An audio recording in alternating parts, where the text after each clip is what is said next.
চোখেরই পলকে তুমি হতে পারো লাশ, চিরতরে বন্ধ হবে তোমার নিঃশ্বাস।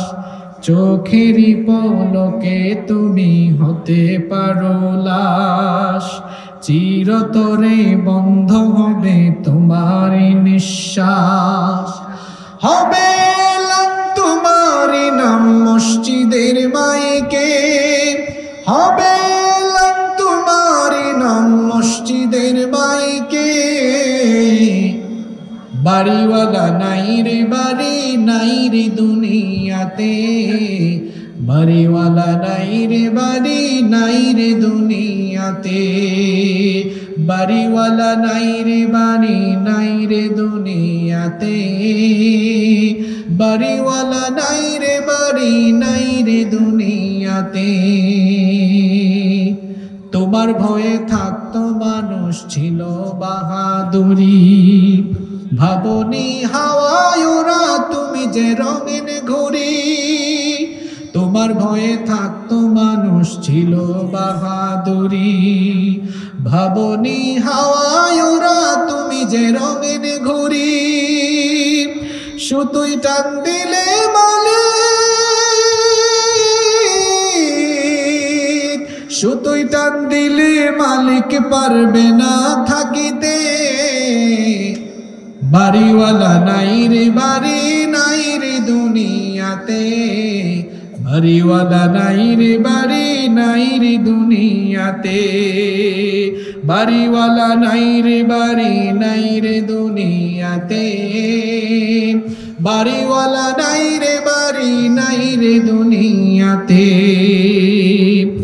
বাড়ি গাড়ি মিল ফ্যাক্টরি টাকার পাহাড়, বিলাসিতায় কেটেছে জনম কত অহংকার।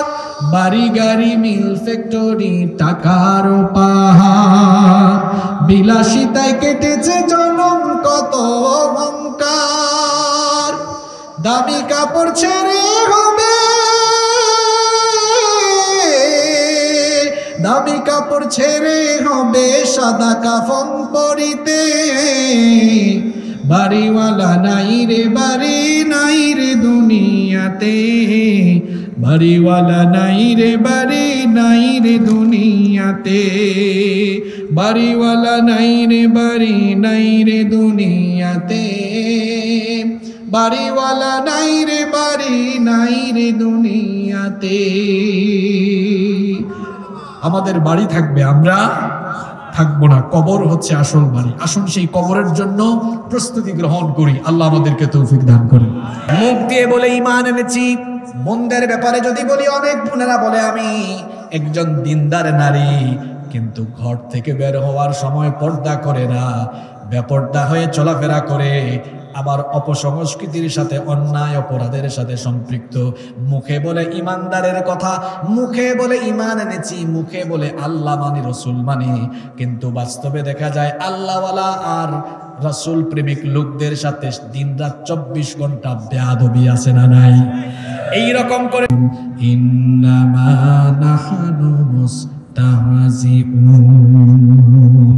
আল্লাহ বলছেন, আর এরা যখন ইমানদারদের সাথে মিলিত হয় বলে আমরা ইমানদার, আমরা ভালো মানুষ, আর শয়তানের দূষরদের সাথে যখন মিলিত হয় বলে আমরা তোমাদের সাথে আছি। এদিকে গেলে বলে আমরা আপনাদের লোক, ওই দিকে গেলে বলে আমরা আপনাদের লোক। আসলে লোকটা গেছে কোন দিকে? দেখবেন কিছু কিছু মানুষ আছে মাহফিলের প্যান্ডেলে পাঞ্জাবি টুপি লাগায়া এরপরে এসে বলবে আমরা মাহফিলের পক্ষে, কোরআনের পক্ষে। আবার পরের দিন যদি নাচ গানের কনসার্ট হয়, নায়িকা গায়িকা আসে, ওখানেও গিয়া চেয়ার দখল করে বলে আমরা এই আসরের পক্ষে। বুঝলাম না, আগের দিন মাহফিলের পক্ষে, পরের দিন গানের পক্ষে, এই দিকেও যায় ওই দিকেও যায়। এটা হলো ইমানদার নামের খাঁটি মুনাফিক। মোমেন কখনো এক মুখে দুই কথা বলতে পারে? এক মুখে মোমেন কখনো দুই কথা বলতে পারে না। আহারে আমাদের কথা আপনাদের কথা কি আর বলবো, এখন তো দাড়ি রেখে পাঞ্জাবি লাগায় অনেক হুজুর সুবিধা খুঁজে, যেই দিকে সুবিধা পায়, যেই দিকে সামান্য সুবিধা পায় ওই দিকে ছোটাছুটি করে। এই রকম পাঞ্জাবি টুপি লাগাইয়া সুবিধাবাদের খুঁজে, সুবিধাবাদের পথ ধরে সুবিধার পথে আছে যারা, ইমানদার নামের খাঁটি মুনাফিক হলো তারা। একজন ইমানদার সব সময় সত্যের পক্ষে, কোরআনের পক্ষে, দ্বীনের পক্ষে থাকবে। দ্বীনের পক্ষে থাকতে গিয়ে ইমানদার কখনো বাতিলের সাথে আপোষ করবে। ইমানের পথ আপোষের পথ নয়। ইমানের পথ হলো, ইমানের পথ মসৃণ পথ নয়, ইমানের পথ কণ্টকাকীর্ণ নয়। ইমানের পথ, এই পথের ডেস্টিনেশন হলো জান্নাত। জান্নাতে যাওয়ার জন্য বিনিময় লাগবে, কুরবানি লাগবে। ইমানদার ওই কুরবানি দিয়ে, বিনিময় দিয়ে জান্নাত কিনবে, তাও সে বাতিলের সাথে কখনো আপোষ করবে না। মুনাফিকের 4 নাম্বার স্বভাব হলো এরা মানুষ দেখানো কাজ করে, মানুষকে সন্তুষ্ট করার জন্য, মানুষকে খুশি করার জন্য কাজ করে। আল্লাহ তাআলা এদের ব্যাপারে কোরআনুল কারীমে বলছেন, ইন্নাল মুনাফিকিনা ইউখাদিউনাল্লাহা ওয়া হুয়া খাদিউহুম ওয়া ইযা ক্বামু ইলাস সালাতি ক্বামু কুসালা ইউরাউনান ولا يذكرون الله إلا قليلا। আল্লাহ তাআলা বলছেন নিশ্চয়ই মুনাফিকরা ধোঁকাবাজি করে। এরা যখন নামাজে দাঁড়ায়, অলসভাবে নামাজে দাঁড়ায়, মানুষকে দেখাবার জন্য নামাজে দাঁড়ায়। মুনাফিকরা নামাজ, রোজা, হজ, যাকাত, যত ইবাদত বন্দেগী যেটাই করুক মানুষকে দেখাবার জন্য করে। দেখবেন অনেক মানুষ আছে ঠিক মতো নামাজ আদায় করে না, কিন্তু যখন নামাজ আদায় করলে সুবিধা মিলবে ওই সময় নামাজটা ধরে। বিশেষ করে ইলেকশনের টাইম আসলে এইরকম নামাজই বাড়ে। সারা বছর নামাজ নাই, ইলেকশন এসেছে হঠাৎ করে পাঞ্জাবি লাগাইছে, হঠাৎ করে টুপি লাগিয়েছে, সব সময় পরে ভিন্ন কথা। হঠাৎ করে ইলেকশনের সিজনে পাঞ্জাবি আর টুপি, আজান হয়েছে সাথে সাথে নামাজে। এক কর্মী জিজ্ঞেস করেছে, কি ব্যাপার আজান হইলে আপনি সাথে সাথে নামাজে? কয় বুঝোস না এখন কোন সময়, সময়টা কি বুঝোস না? একবার এক প্রার্থী আসরের নামাজে ঢুকেছে, নামাজ পড়ে বের হয়েছে, 5-10 মিনিট দূরত্বে গিয়ে এক বাজারে, ওই বাজারে সাধারণত নামাজটা একটু দেরিতে হয়, ওখানে আবার নামাজে দাঁড়িয়েছে, নেতা আবার ঢুকেছে। কর্মী বলতেছে, স্যার একটু আগেই না পড়লেন? চুপ, কথা কম, যতবার সুযোগ পাবি ততবার পড়বি। এরকম আছে না নাই? এই যে নামাজটা পড়লো আল্লাহর সন্তুষ্টির জন্য নাকি মানুষ দেখাবার জন্য? এদের স্বভাব হলো এমন, আল্লাহ এদের ব্যাপারে কোরআনে সূরা মাউনের মধ্যে বলেছেন, ফাওয়াইলুল লিল মুসাল্লিনাল্লাযীনা হুম আন সালাতিহিম সাহুন। ধ্বংস নামাজীদের জন্য, ওয়াইল ধ্বংস নামাজীদের জন্য। গাইবান্ধার মানুষের কাছে আমার প্রশ্ন হলো, নামাজ কি আল্লাহ দিয়েছেন ধ্বংস এবং জাহান্নামে যাওয়ার জন্য? নামাজ দিয়েছেন আল্লাহ কিসে যাওয়ার জন্য? তাহলে বোঝা গেল আল্লাহ যে বললেন ধ্বংস নামাজীদের জন্য, মানে হলো নামাজ আদায় করেও কিছু মানুষ জাহান্নামে যাবে। এখন আল্লাহর কাছে আমাদের প্রশ্ন হলো, রব কোন সকল মুসল্লিগুলো নামাজ পড়েও জাহান্নামে যাবে আমাদেরকে জানায়া দেন। আল্লাহ পরের আয়াতে জবাবটা দিলেন, আল্লাযীনা হুম আন সালাতিহিম সাহুন। যারা তাদের নামাজের ব্যাপারে উদাসীন, বেখবর। এই উদাসীনের ব্যাখ্যায় তাফসীরে এসেছে, এরা হলো সেই রকম লোক যারা কখনো কখনো আসে, কখনো কখনো আসে না। যখন সুবিধা মনে করে তখন আসে, যখন সুবিধা মনে করে না তখন আসে না। এই ধরনের নামাজি হলো আমার সমাজে মোট 5 প্রকার। জোরে বলেন কয় প্রকার? কেমনে একটু মিলায় নেন।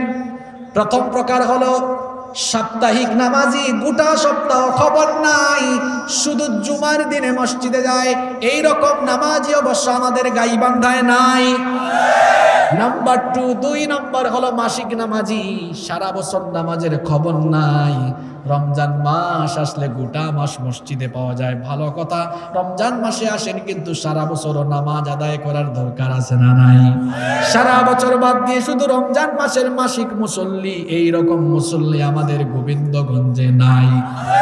3 নাম্বার হলো বার্ষিক নামাজি, সারা বছর নামাজ নাই, 2 ঈদের দিনে ঈদের নামাজে আসে, এই রকম বার্ষিক নামাজি আমাদের বালু ভরা এলাকায় নাই। 4 নাম্বার হলো সিজনাল নামাজি, সব সময় আসে না, সিজনে সিজনে শবে বরাতের রাতে, লাইলাতুল কদরের রাতে আসে, এই রকম নামাজি অবশ্য আমাদের উত্তরবঙ্গে নাই। 5 নাম্বার হলো জানাজার নামাজি, কোন নামাজে যাক আর না যাক জানাজার নামাজ মিস করে না। এই রকম বহু নামাজি কিন্তু আমি নিজের চোখে দেখেছি, আমি নিজেই তার বাস্তব সাক্ষী, অনেক মানুষ আছে ঢাকায় বাসা, গুলশানে বনানীতে, তার বাসা থেকে মসজিদ হলো মাত্র 50 হাত 100 হাত, ফজরের আজান শুনে 50-100 হাত দূরে মসজিদের জামাতে যায় না, কিন্তু ফজরের আগে ফোন গিয়েছে গোবিন্দগঞ্জের বালু ভরা এলাকার একজন মারা গিয়েছে, এখন জানাজার জন্য ভোর রাতে উঠে গাড়ি চালায়া এত কিলোমিটার জায়গা জার্নি করে 5-6-7 ঘন্টা জার্নি করে জানাজার মাঠে হাজির। কি ব্যাপার, লোকটা তার বাসা থেকে 50-100 হাত দূরে মসজিদে গেল না, কিন্তু এত দূরে সফর করে জার্নি করে জানাজায় কেন হাজির?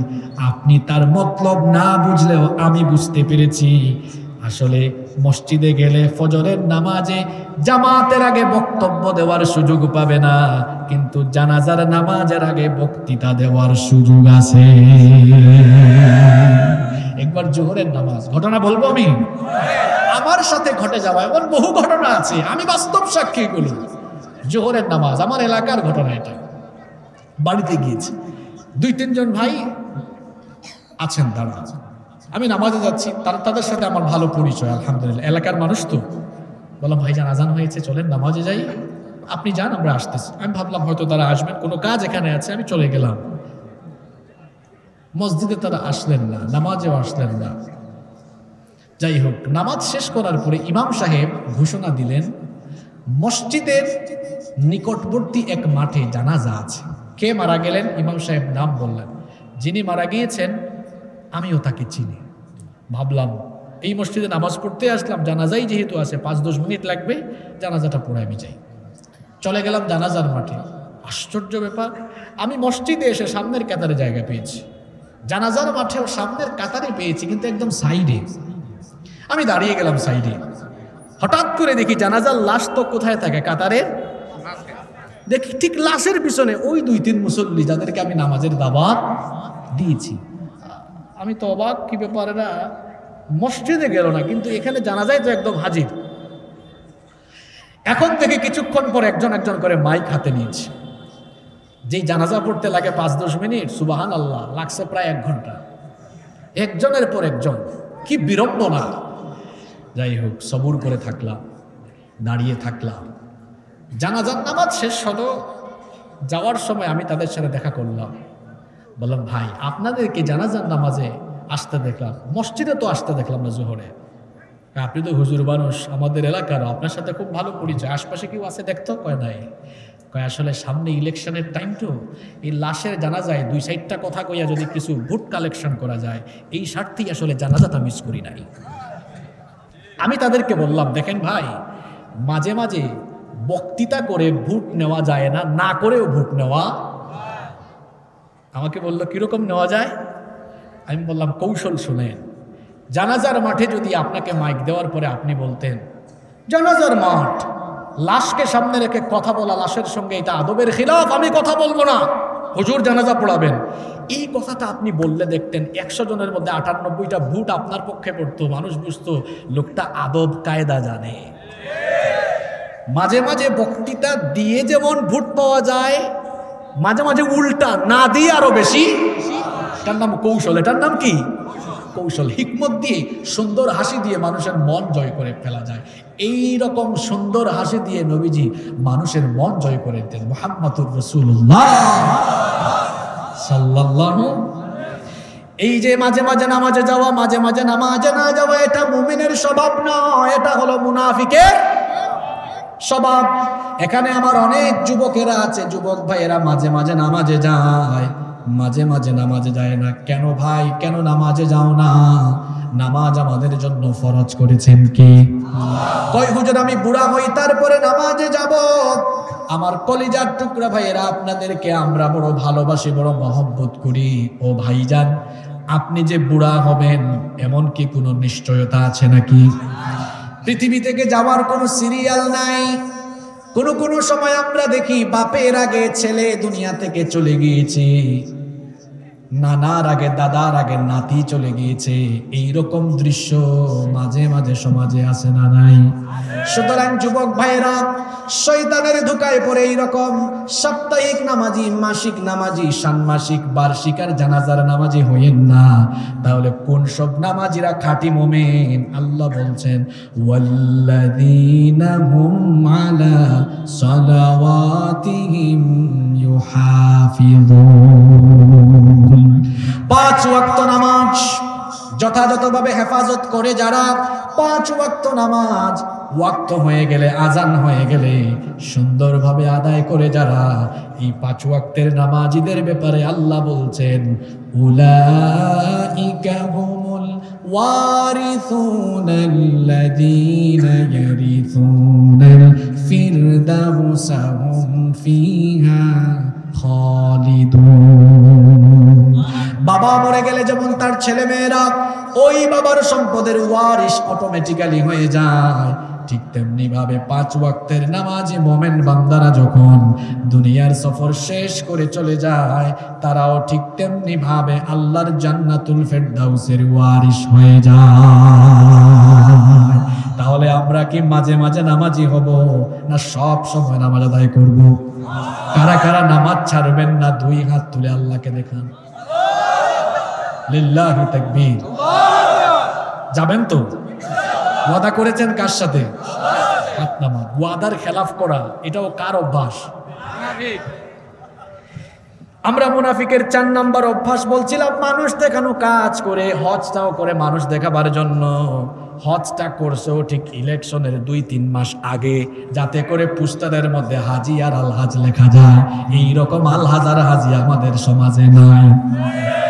সব জায়গায় দান করে না, যেখানে দান করলে মানুষ বলে অমুক দিয়েছেন এত, এইরকম পাপা পাবে। এইরকম জায়গায় দান সৎকা করে তার মনের নিয়ত তো আমি আপনি জানি না। মনের নিয়ত যিনি জানেন তিনি কি?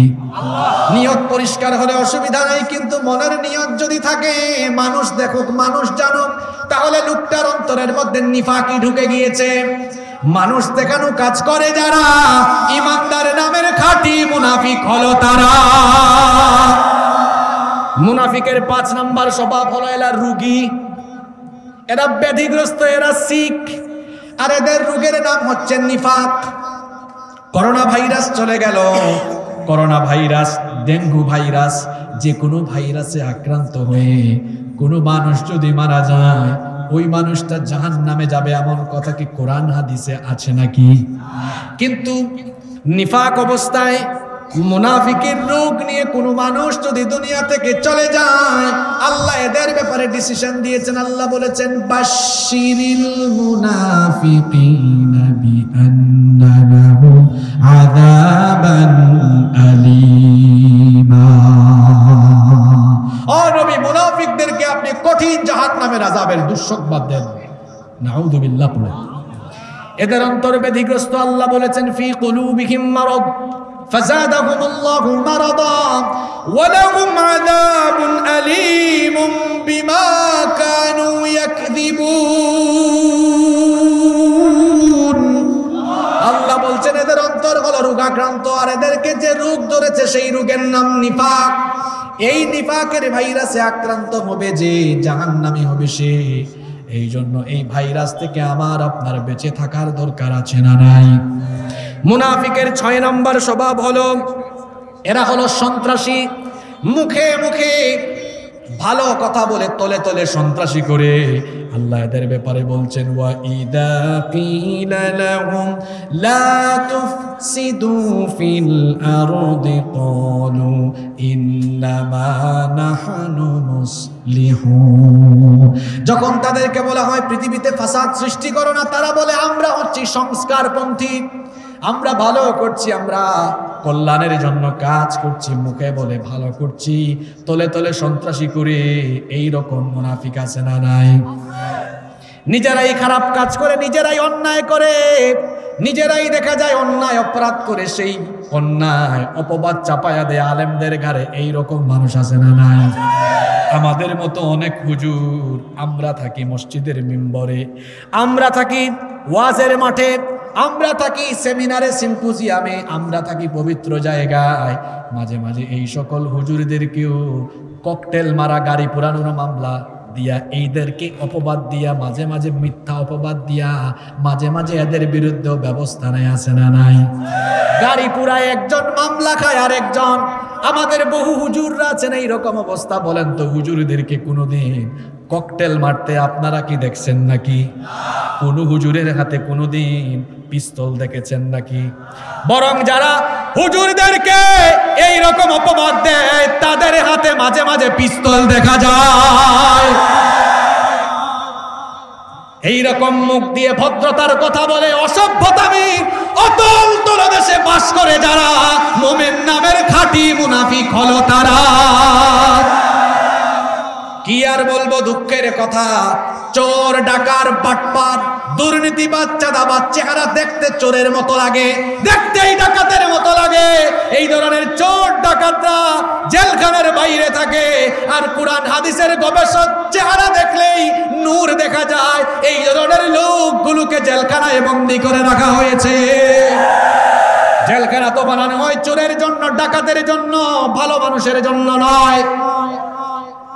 তবে সব জিনিসের শেষ আছে, সব জিনিসের সমাধান আছে।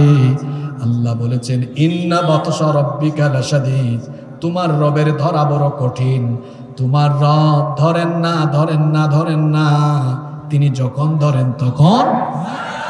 সেই আল্লাহ, তার শক্তি আগে থাকলেও এখন আর আগের মতো নাই, আছে না নাই? সেই আল্লাহ মাঝে মাঝে ছোট ছোট দলগুলোকেও, ছোট ছোট ক্ষুদ্র ক্ষুদ্র মানুষকেও অনেক সময় জালিমদের জন্য আতঙ্ক বানায়া দেন, যার বর্তমান প্রমাণ হলো ফিলিস্তিনের হামাস। বেশি দিন না, 14-15 বছর আগেও ইসরায়েলের ইহুদিরা এদেরকে একদম পিষে ফেলতো। এত মার খেয়েছে এরা, নিজেরাই অস্ত্র বানিয়ে ফেলেছে। এরপরে আয়রন ডোম বানিয়েছে বর্বর ইহুদিরা। আয়রন ডোম বানিয়েও তাদের আকাশ প্রতিরক্ষা, তারা আকাশকে আয়রন ডোম বানিয়ে আকাশ প্রতিরক্ষা কৌশলে তারা ব্যর্থ হয়েছে। এক রাতেই বর্বর ইহুদিদের জীবনযাত্রায় আতঙ্ক নেমে এসেছে। আল্লাহ যখন চান তখন এইভাবে করে মজলুমদেরকে, জালিমদের জন্য আতঙ্ক বানায়া দেন, ঠিক কিনা? সব ক্ষমতা যার হাতে, তিনি কে? সেই আল্লাহ তার পরিচয় দিচ্ছেন ওয়া হুয়াল গফুরুল ওয়াদুদ যুল আরশিল মাজিদ ফাআলুল লিমা ইউরিদ। আল্লাহ বলছেন সেই আল্লাহ যা চান তাই করতে পারেন। তিনি যখন কিছু করতে চান কেউ তাকে আটকাতে পারে না, কারণ সকল ক্ষমতা যার হাতের মুঠায়। সবাই বলেন তিনি কে? আসুন সেই আল্লাহকে ভয় করি, মন যা চায় তাই আমরা না করি। কি দুঃখের কথা বলবো, আহারে আহারে আহারে, আমার এত কষ্ট হয় কিছু ভাইদের জন্য, এদের পরকালের জন্য, ভবিষ্যৎ জীবনের জন্য। যখন দেখি আল্লাহর কোরআনের মাহফিলেও তারা ফেরাউনের মতো ভূমিকা নেয়, তাদের জন্য আমার কষ্ট হয়। কেন কষ্ট হয় জানেন?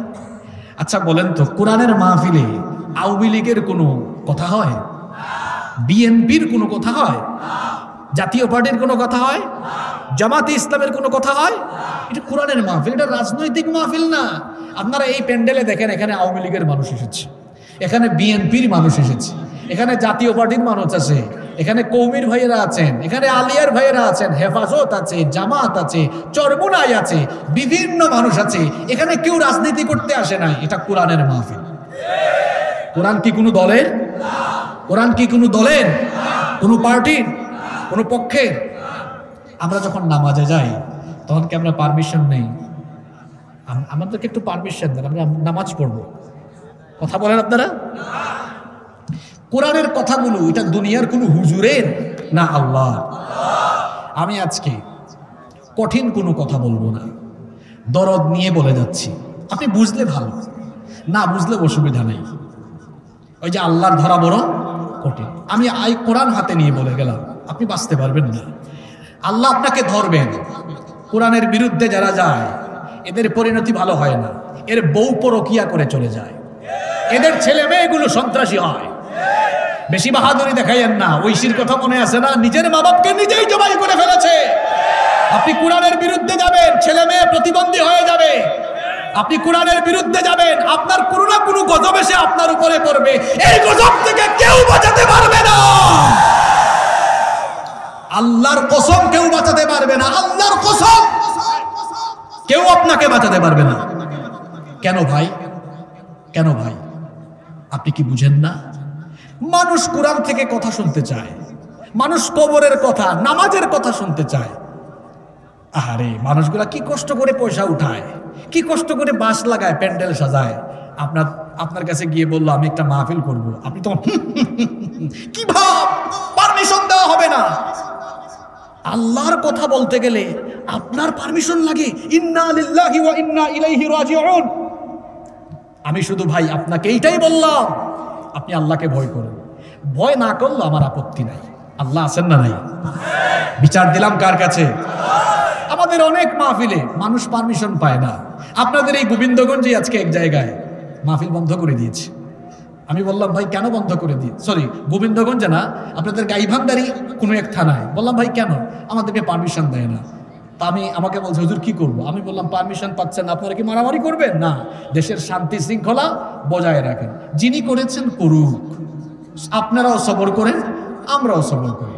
দরকার কি ভাই? আপনি দেখবেন ওর উপরে আল্লাহর কোনো না কোনো গজব নেমে আসবে এবং আসবে। আপনি রেহাই পাবেন না। ভাবিয়েন না যে আমি বেঁচে যাব। না না না না না না, কেমনে বাঁচবেন? আগামীর দিনে কি হবে আপনি জানেন? মাঝে মাঝে কবরস্থানে যাইয়েন, হ্যাঁ মাঝে মাঝে কবরস্থানে যাইয়েন, গিয়ে দেখিয়েন আপনার মতো প্রতাপশালী, আপনার চেয়ে পয়সাওয়ালা লোকেরা কবরে এখন। আপনি ওই কবরে যাবেন, আপনার ভবিষ্যৎ আপনি জানেন না। আল্লাহর কসম, কোরআন নিয়ে যারা বেয়াদবি করে দুনিয়াতে এরা মারাত্মক শাস্তি পাবে। বেশি বাহাদুরি ভালো নয়। আমি মাঝে মাঝে অবাক হই, আল্লাহর কথায় মানুষের অনুমতি লাগে। ইন্না লিল্লাহি ওয়া ইন্না ইলাইহি রাজিউন। আওয়ামী লীগের কোনো সমাবেশ ওকে ফাইন, অনুমতি লাগবে। বিএনপির কোনো সমাবেশ অনুমতি লাগবে। জামাতের কোনো সমাবেশ অনুমতি লাগবে, কারণ তারা রাজনীতি করেন। কোন সময় কোনটা হয়, তারা ককটেল মারতে পারে, এটা করতে পারে, এটার অনুমতি দরকার আছে। আপনারা বলেন তো এখানে গোবিন্দগঞ্জের মানুষ, আপনারা কি আপনাদের গোবিন্দগঞ্জে কোনো মাহফিলে সন্ত্রাসী কাজ দেখেছেন? হ্যাঁ, ককটেল মারা দেখেছেন? হানাহানি দেখেছেন? এই যে মানুষ, আমাদের মাহফিলে তো আরো বেশি হয়। রাজা বিরাটে গতবারের চেয়ে আরো বেশি মানুষ হয়েছে না?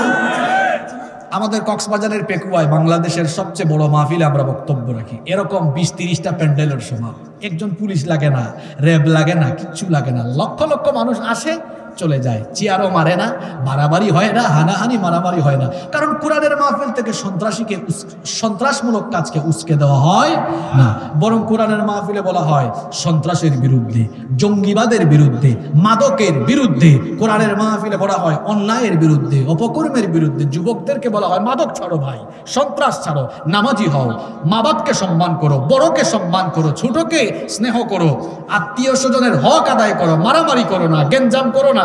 এই শিক্ষা দীক্ষা যেখানে দেওয়া হয়, এগুলো বন্ধ করেন কেন? বরং উচিত ছিল এখানে সহযোগিতা করা, ঠিক কি না?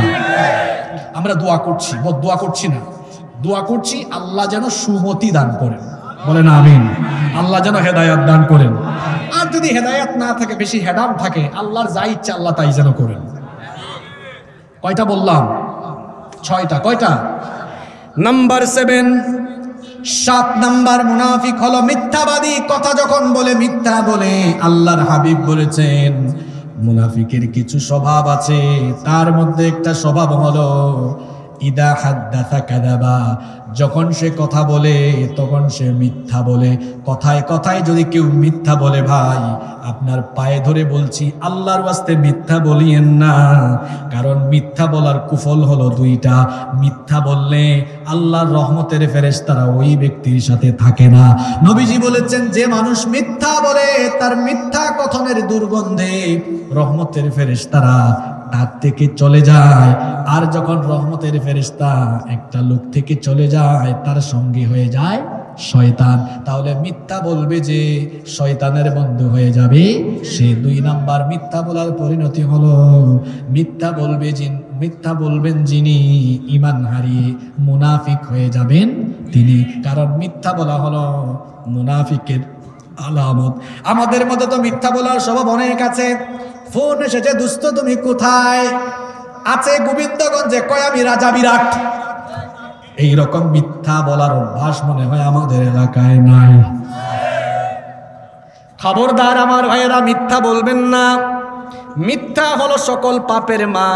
আমার বোন যারা আছেন, মায়েরা যারা আছেন, মহিলারাও কিন্তু মিথ্যা কথা কয়। এরকম আছে না নাই? মিথ্যা কথা বলে ঘরের মধ্যে গন্ডগোল লাগায় দেয়। 2 ভাইয়ের বউ একটা আরেকটারে দেখতে পারে না। রাতের বেলা হাজবেন্ড বাসায় আসলে 2টার জামাইকে হাজবেন্ডকে আজে বাজে মিথ্যা কথা বলে ফ্যামিলির মধ্যে সুন্দর সংসারে ঝামেলা লাগায় দেয়। আছে না? খবরদার বোনেরা, মিথ্যা বলবেন না। মিথ্যা বললে আপনি মুনাফিক হয়ে যাবেন। আমরা মুনাফিক হয়ে মরতে চাই, এজন্য মিথ্যা ছেড়ে দিব। মিথ্যা বলবো না, মিথ্যা আশ্বাস দিব না, মিথ্যার আশ্রয় নিব না। 8 নাম্বার মুনাফিকের স্বভাব হলো মুনাফিক যারা ওয়াদা ভঙ্গ করে তারা। নবীজি বলেছেন ওয়া ইদা ওয়াদা আখলাফা, মুনাফিক যখন ওয়াদা করে ওয়াদা সে ভঙ্গ। একজনের কাছ থেকে টাকা নিয়েছে, ভাই আগামী জুমাবারে দিব। কত জুমা যে চলে যায় আর কোনো খবরও। এরকম আছে? টাকা নেওয়ার সময় কয় ভাই আপনাকে আগামী জুমাই দিব, এরপরে রাস্তায় দেখা হলে এদিকে দেখা হলে ওইদিকে দৌড় মারে। এইরকম মানুষ আছে, ওয়াদা করে এটা করব ওইটা করব, পরে কিচ্ছু করে না। মনে রাখবেন, ওয়াদা দিয়ে ওয়াদা না রাখা এটা হলো মুনাফিকের স্বভাব। নাম্বার 9 নম্বর হলো মুনাফিক যারা আমানতের খেয়ানত করে তারা। এদের হাতে কোনো আমানত থাকে না। আমানত দিলে আমানত খায়া ফেলে। মনে করেন টাকা দিলেন, ভাই টাকাগুলো আমানত রাখেন, খায়া ফেলে। এলাকায় এলাকায় বিচার আচার হয়, অনেক মানুষ আমানত দেয়, আমানত খায়া ফেলে। এইরকম মানুষ আমাদের গোবিন্দগঞ্জে নাই। প্রত্যেকটা দায়িত্ব আমানত। আমানতদারিতার সাথে প্রত্যেকটি দায়িত্ব পালন করতে হবে। দায়িত্বের ক্ষেত্রে অবহেলা, এইটাও হলো খেয়ানত। একটা সুন্দর ঘটনা আমার মনে পড়ে গেল, বলবো? ওমর রাদিয়াল্লাহু আনহু অর্ধ পৃথিবী শাসন করেছেন। তার শাসনামলে তিনি তার দায়িত্বের ব্যাপারে কতটুকু সচেতন ছিলেন শুনে। একদিন তিনি মোমবাতির আগুন জ্বালিয়ে ঘরের মধ্যে কাজ করছেন। এখন তো ইলেকট্রিক্যাল লাইট আছে, সেই যুগে ইলেকট্রিক্যাল কোনো লাইট ছিল না। মোমবাতির আলো জ্বালিয়ে ঘরের মধ্যে কাজ করছেন। এমন সময় তার কিছু আত্মীয় স্বজন দেখা করার জন্য দরজায় এসে তারা নক করলেন, ভিতরে ঢোকার জন্য অনুমতি চাইলেন। তিনি বললেন দাঁড়াও, এখনই ভিতরে ঢোকো না। এরপরে তিনি তার সামনে থাকা মোমবাতির আগুন ফু দিয়ে নিভিয়ে দিলেন। নতুন আরেকটা মোমবাতিতে আগুন জ্বালালেন। তারপর বললেন আসো। এবার তারা ভেতরে আসার পরে বললেন আমিরুল মুমিনিন, আপনার সামনে তো মোমবাতির আগুন জ্বালানো ছিল, করে আরেকটা মোমবাতিতে আগুন জ্বালালেন কেন? তিনি বললেন শোনো, তোমরা আমার আত্মীয় স্বজন, তোমরা আসার আগ পর্যন্ত রাষ্ট্রের টাকায়, জনগণের টাকায় কেনা মোমবাতির আলো জ্বালিয়ে রাষ্ট্রের কাজ করছিলাম। তোমরা যখন ভেতরে ঢোকার জন্য অনুমতি চাইলে চিন্তা করলাম তোমরা তো আমার আত্মীয়, ভেতরে ঢুকে আমার সঙ্গে ব্যক্তিগত কথা বলবে। আমি মনে মনে ভাবলাম রাষ্ট্রের টাকায় জনগণের টাকায় কেনা মোমবাতির আগুন জ্বালিয়ে তোমাদের সঙ্গে যদি ব্যক্তিগত কথা বলি, জনগণের আমানতের দায়িত্বের সঙ্গে আমার খেয়ানত হয়ে যাবে, কিয়ামতে আল্লাহর কাছে জবাবদিহি করা লাগবে।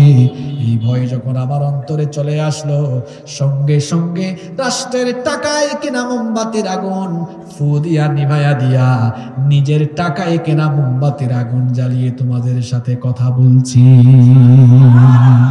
এই রকম আমানতদারিতা যদি আমাদের দেশের এলাকায় এলাকায় থাকতো, তাহলে বলেন তো আমাদের দেশটাও উন্নত হয়ে যেতে পারতো কিনা? আমাদের পরে স্বাধীন হয়েছে বিশ্বের অনেক দেশ, ধনীদের কাতারে চলে গিয়েছে। এই যে কাতার ৭১ স্বাধীন হয়েছে ব্রিটিশ থেকে, কাতার শীর্ষ ধনী এখন, মাত্র ১০,০০০ বর্গ কিলোমিটারের ছোট্ট এক দেশ, কি সম্পদ! এরা এখন আমেরিকাকে হুমকি দিয়ে কথা বলে, এত পাওয়ার তাদের, এত সম্পদ তাদের দেশে। সেখানে কোরআনের ১০০ আইন নাই, কিন্তু সেখানে কোরআনের সামান্য আইন আছে। এই যে গত বছর কাতারের বিশ্বকাপ গেল, সমকামিতা তারা নিষিদ্ধ করেছে, মদ নিষিদ্ধ করেছে, অবৈধ অনেক কাজ তারা নিষিদ্ধ করে দিয়েছে। যেখানে আল্লাহর কোরআনের আইন আছে সেখানে শান্তি কম না বেশি? আমার দেশে তো সম্পদের অভাব নাই। আপনাদের এই উত্তরবঙ্গে আসলে দেখা যায় ফসলের মাঠে ফসলের সমারোহ, জয়পুরহাটে আলু আর আলু। আবার উত্তরবঙ্গে লালমনিরহাট কুড়িগ্রামে গেলে দেখা যায় তিস্তা নদীতে বালুর উপরে ভুট্টা হয়ে গিয়েছে। আমি দেখে অবাক। আমার বাড়ি সিলেটে গেলে দেখবেন পাথরের খনি, কয়লার খনি, গ্যাসের খনি। আমার দেশে আছে সম্পদের খনি। এরপরেও কেন আমরা এদের মতো ধনী হতে পারি না? কারণ আমার দেশের সম্পদের খনিগুলোকে চেটে পুটে খাওয়ার জন্য আছে চুর ডাকাতের খনি। এজন্য বাংলাদেশের স্বাধীনতার স্থপতি, অবিসংবাদিত নেতা মরহুম বঙ্গবন্ধু শেখ মুজিবুর রহমান যথার্থ বলেছেন যে আমি শুধু ভিক্ষা করে করে আনি আর চাটার দরে চেটে পুটে সব খেয়ে সভার করে ফেলি। যথার্থ বলেছেন তিনি, সুন্দর কথা বলেছেন তিনি। যদি চাটাপুটা না থাকতো, চেটে পুটে না খেত, ইনসাফ থাকতো, সুষম বন্টন নীতি থাকতো, ওমর রাদিয়াল্লাহু আনহুর যে আমানতদারিতার কথা বললাম, এই আমানতদারিতা যদি থাকতো, আল্লাহওয়ালা মানুষেরা যদি প্রত্যেকটা দায়িত্বের চেয়ার পেত, তাহলে দেখতেন মানুষের ভাগ্যের উন্নয়ন হয়ে যেত। এখন আল্লাহওয়ালা মানুষরা আছে মসজিদে, শক্ত হতে হতে, ঠিক কিনা বলেন? নিয়ম তো ছিল সৎ, দিনদার, আমানতদার, চরিত্রবান লোকেরা মানুষের নেতৃত্ব দিবে, ঠিক কিনা বলেন? এই রকম পরিবেশ না আসলে মানুষের ভাগ্যের, জনপদের ভাগ্যের উন্নয়ন হবে। নাম্বার 10 নাম্বার হলো মুনাফিকেরা কোরআনের আইনের বিরোধী হয়। তারা কোরআনের আইনের বাস্তবায়ন চায় না, কারণ কোরআনের আইনের বাস্তবায়ন হলে গেলে চেটে পুটে খাওয়ার কোনো সুযোগ থাকবে না। আল্লাহ তাআলা এই ধরনের চরিত্রের লোকদের সম্পর্কে কোরআনুল কারীমের 4 নম্বর সূরা সূরাতুন নিসা এর 61 নম্বর আয়াতে বললেন, ওয়া ইদা কিলা লাহুম তাআলু ইলা মা আনজালাল্লাহু ওয়া ইলার রাসূলি রাআইতাল মুনাফিকিনা ইয়াসুদ্দুনা আনকা সুদুদা। আল্লাহ বলছেন, আর যখন এদেরকে বলা হয় ফিরে আসো, আল্লাহ যা নাজিল করেছেন আল্লাহর বিধানের দিকে, নবীজি যা নিয়ে এসেছেন আল্লাহ আর নবীজির আদর্শ মেনে চলো, ও নবী, তখন দেখবেন রাআইতাল মুনাফিকিনা ইয়াসুদ্দুনা আনকা সুদুদা, তখন দেখবেন মুনাফিকেরা পাশ কাটিয়ে চলে যায়। আল্লাহর আইনের বিরোধী যারা, আল্লাহর জমিনে আল্লাহর কোরআনের আইন বাস্তবায়ন হোক এটা মনে প্রাণে চায় না যারা, ইমানদার নামের খাঁটি মুনাফিক হলো তারা। আল্লাহর এই আয়াতকে সাক্ষ্য রেখে বলছি, কোরআনের আইনের বিরোধিতাকারী যারা, কোরআনের বিধান কায়েম হোক, কোরআনের সমাজ কায়েম হোক, কোরআনের বিধান বাস্তবায়ন হোক এটা চায় না যারা, এই প্রতিবন্ধকতা সৃষ্টি করে যারা, ইমানদার নামের খাঁটি মুনাফিক হলো তারা। আল্লাহর নবী এই কোরআন দিয়ে 10 বছর তার জীবনে শাসন করেছেন মদিনায়। মদিনাকে তিনি কোরআন দিয়ে শাসন করে দেখিয়েছেন। কোরআনের শাসনের নমুনা কেমন? সেই যুগে চুরি ছিল না, ডাকাতি ছিল না, জিনা ছিল না, বেবিচার ছিল না। জাহেলে যুগের অসভ্যতাকে আল্লাহর কোরআন দিয়ে দূর করে দিয়েছেন মুহাম্মদ সাল্লাল্লাহু আলাইহি ওয়াসাল্লাম। শেষ কথা বলে যায়, আমাদেরকে দিয়ে উদাহরণ দিই। আমরা এখানে আছি বসা, তো আমাদেরকে দিয়ে উদাহরণ দিয়ে বুঝবেন। মনে করেন আমরা 3 জন, আমরা এই 4 জন, 7 জন। মনে করেন আমরা 7 জন। ওই ভাই প্রথমে আসলেন, এই এলাকার দায়িত্ব ওনাকে দিলেন। এখন উনি বললেন ঠিক আছে, এই এলাকা চালাইতে হলে আমার কিছু আইন করা লাগবে। উনি কিছু আইন বানালেন। আল্লাহ ওনাকে দীর্ঘজীবী করুন। মনে করেন উনি যখন চলে গেলেন, তারপরে ওই ভাই আসলেন। আসার পরে ওই ভাইয়ের কিছু আইন ভালো লাগলো, কিছু আইন ভালো লাগলো না, কিছু বাদ দিলেন, কিছু রাখলেন। পরে এই ভাই যখন আসলেন, তিনিও কিছু বাদ দিলেন, তিনিও কিছু রাখলেন। আমার হাতে যখন আসলো, আমিও কিছু রাখলাম, কিছু বাদ দিলাম। এই ভাইও সেম কাজ করলেন, উনিও সেম কাজ করলেন, উনিও সেম কাজ করলেন।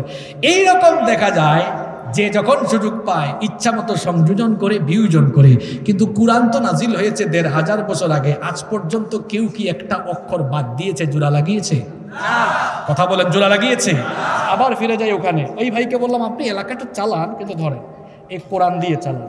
উনি চলে গেছেন। এরপরে উনি আসলেন, একই কথা বললাম আপনি চালান। বাদ দেওয়ার সুযোগ আছে? একজন একজন করে সবার হাতে যাবে, বাদ দিতে পারবে না?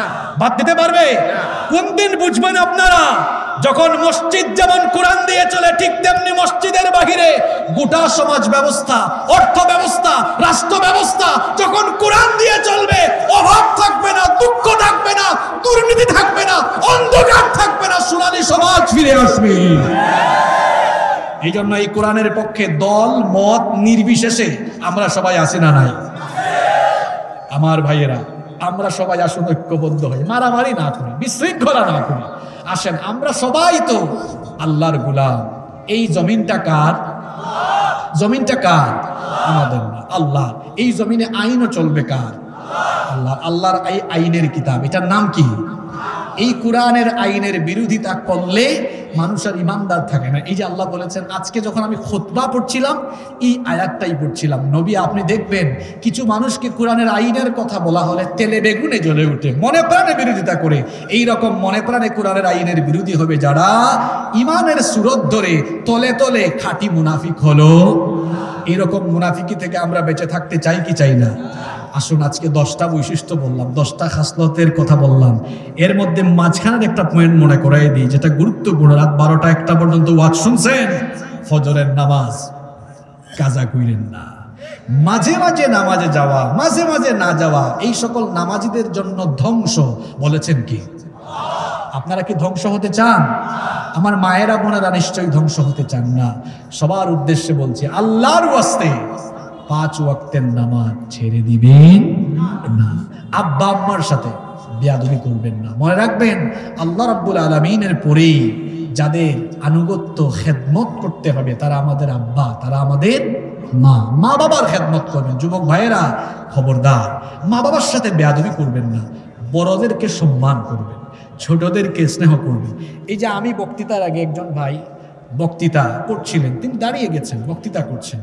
একজন মানুষ কথা বলছেন, হুত হাত করা, এটা আসলে উচিত না। ঠিক আছে, কোরআনের মাহফিল, আপনারা দূর থেকে এসেছেন, বুঝার কথা আমরাও বুঝি, কিন্তু কথা বলা শুরু করেছেন, এরকম করবেন না। শুরু করেছেন, সুন্দরভাবে বলতে পারেন, সংক্ষিপ্ত করেন। হুত হাত করা এটা আদবের খিলাফ। আমরা সুন্দর থাকবো, সমাজে সুন্দরভাবে চলবো, বড়দেরকে সম্মান করব। একটা কথা, দুঃখের কথা বলে যায়, এখানে আমার চাচারা বা বয়সে বেশি যারা আছেন তারা নিশ্চয়ই মানবেন। এই যে আমার চেয়ারম্যান ভাইও আছেন, আমরা ছোটবেলায় দেখেছি যে বড়রা দাঁড়িয়ে গেলে ছোটরা রাস্তার পাশ দিয়ে আস্তে করে চলে গিয়েছে, কিন্তু এখন দেখা যায় বড়দেরকে দেখলে আরো হেডাম দেখা যায়। আছে না এরকম? সমাজ থেকে সভ্যতা, ভদ্রতা হারিয়ে যাচ্ছে। প্রিয় ভাইয়েরা, এটা করবেন না। বাপের বয়সী, চাচার বয়সী, বড় ভাইয়ের বয়সী বড়দেরকে সম্মান করবেন, বড়দেরকে শ্রদ্ধা করবেন। শ্রদ্ধাবোধ সমাজ থেকে হারিয়ে গেলে ওই সমাজ নষ্ট হয়ে যায়। বয়সে বড়, শিক্ষা দীক্ষায় সিনিয়র, তাদেরকে সম্মান করা, ভদ্রভাবে কথা বলা, এটা বিনয়ী মানুষের বৈশিষ্ট্য। তারপরে মানুষের হক মেরে খাওয়া যাবে না, সুদ ঘুষের সাথে সম্পৃক্ত থাকা যাবে না। আমরা সবাই হালাল পথে চলবো, সুন্দরভাবে জীবনযাপন করব। মা বোনেরা পর্দা ছাড়া বের হবো না। আমরা সমাজে সুন্দরভাবে শান্তি শৃঙ্খলা বজায় রেখে আমরা সবাই চলবো ইনশাআল্লাহ। আল্লাহ আমাদেরকে তৌফিক দান করুন।